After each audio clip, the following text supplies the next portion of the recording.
الحمد لله رب العالمين والصلاة والسلام على رسوله الكريم محمد وعلى آله وأصحابه أجمعين. ناظرین السلام علیکم. ہم سورہ النساء کی ابتدا کر چکے ہیں. سورہ النساء میں ایک اہم موضوع وہ باطل اموال سے متعلق ہے. میں ترجمہ پڑھتا ہوں. اے لوگو جو ایمان لائے ہو، آپس میں ایک دوسرے کے مال باطل طریقوں سے نہ کھاؤ.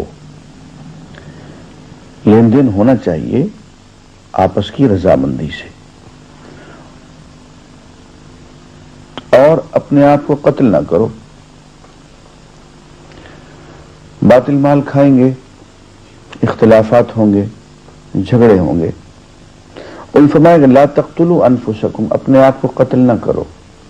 اس کا ایک مفہوم تو یہ ہو سکتا ہے کہ خودکشی نہ کرو، لیکن اس کا ایک مفہوم یہ بھی ہے کہ جب حرام خوری کرو گے، دوسرے کے حق کھاؤ گے تو آپس میں لڑو گے. آپس میں لڑو گے، لڑو نہیں. دوسروں کے قتل کرو گے، وہ تمہیں قتل کرے گا. تو اصل میں دوسرے کو قتل کرنا اپنے آپ کو قتل کرنا ہے. مطلب یہ خون خرابہ نہ کرو. قرآن مجید کا یہ اسلوب ہے. کئی جگہ کہا کہ دیکھو اپنی بے عزتی نہ کیا کرو. اپنی بے عزتی کس طرح سے؟ لا تنابزوا بالالقاب، ایک دوسرے کو برے ناموں سے نہ پکارا کرو. تم اسے برے ناموں سے پکارو گے تو جواباً تمہیں برے نام سے پکارے گا. تو دوسرے کو گالی دینا دراصل اپنے آپ کو گالی دینا ہے. حضور اکرم صلی اللہ علیہ وسلم نے ایک مرتبہ ارشاد فرمایا کہ بہت برا ہے وہ انسان جو اپنے والدین کو گالی دے. تو صحابہ نے عرض کی کہ یا رسول اللہ، ایسا بدبخت کون ہوگا جو خود اپنے والدین کو گالی دے گا؟ آپ نے فرمایا کہ نہیں، مطلب یہ ہے کہ دوسرے کے والدین کو گالی دے اور دوسرا پلٹ کے اس کے والدین کو گالی دے، تو نتیجہ تو وہی نکلا کہ جس نے دوسرے کے والدین کو گالی دی تو مطلب یہ ہوا کہ اس نے اپنے والدین کی خود بے عزتی کروا دی، اپنے والدین کو خود گالی دے دی. تو یہاں وہی بات ہے، لا تقتلوا انفسکم، اپنے آپ کو قتل نہ کرو.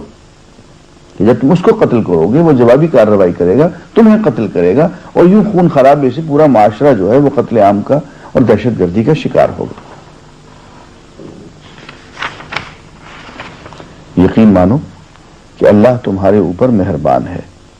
جو شخص ظلم و زیادتی کے ساتھ ایسا کرے گا اس کو ہم ضرور آگ میں جھونکیں گے، اور یہ اللہ کے لیے کوئی مشکل کام نہیں ہے.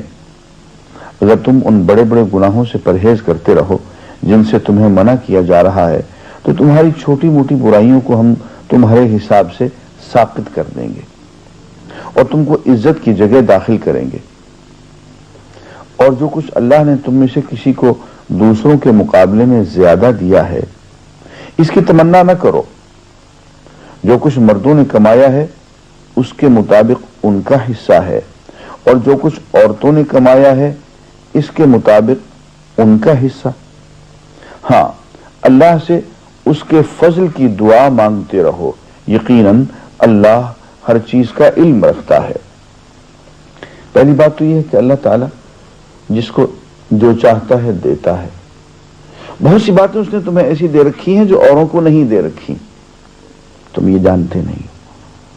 اور بہت سی باتیں تمہیں ایسی نظر آتی ہیں جو تم میں نہیں اللہ نے اوروں کو دے رکھی ہیں. یہ اس کا ایک نظام ہے.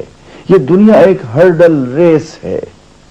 اس میں کسی کو غربت کے ذریعے آزمایا جا رہا ہے، کسی کو دولت کے ذریعے، کسی کو کرسی کے ذریعے، کسی کو ظلم کا موقع دے کے، کسی کو مظلومیت کی کیفیت میں. یہ پوری کی پوری آزمائش گاہ ہے، امتحان گاہ ہے. اس لیے اس چکر میں نہ پڑو کہ جو کچھ تمہیں مل گیا وہ ہمیشہ کے لیے مل گیا، جو اس کو مل گیا وہ ہمیشہ کے لیے مل گیا. نہیں، یہ تو ایک عارضی امتحان کے لیے ایک سچویشن کریٹ کی گئی ہے. اور قرآن یہ کہہ رہا ہے کہ جو مرد کمائے وہ ان کا، جو عورتیں کمائیں وہ ان کا. یہاں سے یہ پتا چلا کہ ایک خاتون کو کمانے کا حق ہے. اسلام نے اس کو بین نہیں کیا. خاتون کو تجارت کا حق حاصل ہے. وہ کوئی ذریعہ معاش اختیار کر سکتی ہے۔ ہاں، ہم آگے چل کے پڑھیں گے کہ اسلام خاتون کو اس بات سے آزاد کرتا ہے۔ وہ جب قوام کی ہم ابھی بات کریں گے کہ الرجال قوامون علی النساء، تو اس میں یہ بات آئے گی۔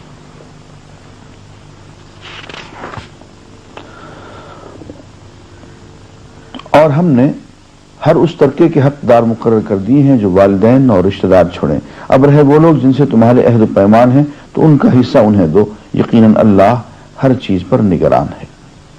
مرد عورتوں پر قوام ہے، یعنی نگہبان ہے،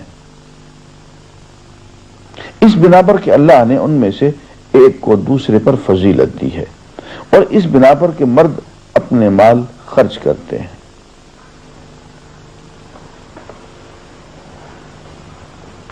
اللہ تعالی نے مردوں کو خواتین پہ ایک درجہ، بس ایک درجہ فضیلت دی ہے۔ اور فضیلت کس بات کی ہے؟ کہ اللہ تعالی نے مردوں کو پابند بنا دیا ہے کہ وہ خواتین پہ خرچ کریں گی۔ اللہ تعالیٰ نے خواتین کو ایک فضیلت دی ہے مردوں پہ، اور وہ بہت بڑی فضیلت ہے۔ اور وہ فضیلت اللہ تعالیٰ نے جو عطا کی ہے وہ صرف اسلام میں نظر آتی ہے، کہیں اور نظر نہیں آتی۔ وہ فضیلت کیا ہے؟ وہ فضیلت یہ ہے کہ بیوی تو گھر میں بیٹھی رہے، تیری ذمہ داری کا دائرہ گھر کے اندر اندر ہے۔ ناظرین، ہم نے بچوں کی تربیت کو شاید بہت معمولی کام سمجھ رکھا ہے، اسی لیے ہم بچوں کو کسی آیا کے یا کسی نرس کے یا کسی گورنس کے حوالے کر کے چھوڑ کے چلے جاتے ہیں۔ وہ قوم بہت بدنصیب ہوتی ہے جس کی ماں مر جائے، یا جو قوم ماں سے محروم ہو جائے۔ قومیں ماؤں کی کوکھ سے جنم لیتی ہیں، ماؤں کی گود میں پرورش پاتی ہیں، اور پوری قوم کا مستقبل باپ نہیں ماں بناتی ہے۔ اب تو جدید نفسیات نے بھی یہ بات بتا دی کہ انسان کی شخصیت کا 75% حصہ اس کی زندگی کے ابتدائی 3 سالوں میں تکمیل پا جاتا ہے۔ انسان کے اندر پرسنالٹی ٹریز ہوتی ہیں، اس کی شخصیات ہوتی ہیں، اس کے ٹیلنٹس ہوتے ہیں، اس کا حافظہ، اس کی ذہانت، اس کی ساری صلاحیتیں اس کی جو ہیں وہ اس کی ماں کی گود میں پرورش پاتی ہیں۔ 75% ماں کی گود میں پہلی عمر کے 3 سال کے اندر اندر، اس کے بعد اسکول، کالج، معاشرہ، بقیہ 25% جو ہے وہ بقیہ زندگی میں ہوتا رہتا۔ اس سے معلوم ہوا کہ اصل مربیہ جو ہے وہ ماں ہے۔ شخصیت ماں کی گود میں ڈھلتی ہے، اور شخصیت پیار کے دوران اور پیار کے روپ میں ڈھلتی ہے، اور پیار صرف ماں دے سکتی، باپ بھی نہیں دے سکتا۔ کبھی تجربہ کر کے دیکھیے، بچہ رات کو بیمار ہو جائے، رات بھر اس پہ جاگتے رہنا، یہ جگرا صرف ماں کا ہے، یہ فضیلت صرف ماں کو اللہ نے دی ہے۔ باپ کا باپ بھی یہ نہیں کر سکتا، باپ کے بس میں نہیں ہے یہ، اور 10 منٹ کے بعد بے صبر ہو جائے گا۔ ماں کے مقابلے میں اس کی کوئی حیثیت نہیں ہے کہ وہ بچے کو سنبھال سکے۔ تو یہ ایک بہت بڑی فضیلت ہے جو اللہ نے ماں کو دی ہے کہ وہ بچے کے ساتھ وقت گزارے، اس کے ساتھ پیار کرے، اس کو سینے سے لگائے رکھے۔ وہ بڑا ہو تو اس کو تمام پیغمبروں کی اور بڑے لوگوں کی کہانیاں سنائے، اور اس کی شخصیت میں ایک ایک صفت ڈالتی چلی جائے۔ اور بچہ جب اس کی گود سے باہر نکلے تو اس کا پروٹوٹائپ، اس کا آئیڈیل یا ابراہیم ہو یا موسیٰ ہو یا عیسیٰ ہو یا محمد الرسول اللہ علیہ الصلوۃ اجمعین، ان میں سے کوئی ہو، یہ ماں کا کام ہے۔ اور اس کام کے لیے وقت چاہیے، اور یہ ہمہ وقتی کام ہے، 24 گھنٹے کا کام ہے۔ جن لوگوں کو اتنی موٹی بات سمجھ میں نہیں آئی ہے وہ اپنے بچوں کو کسی نوکرانی کے آیا کے گورننس کے حوالے کر کے چلے جاتے ہیں۔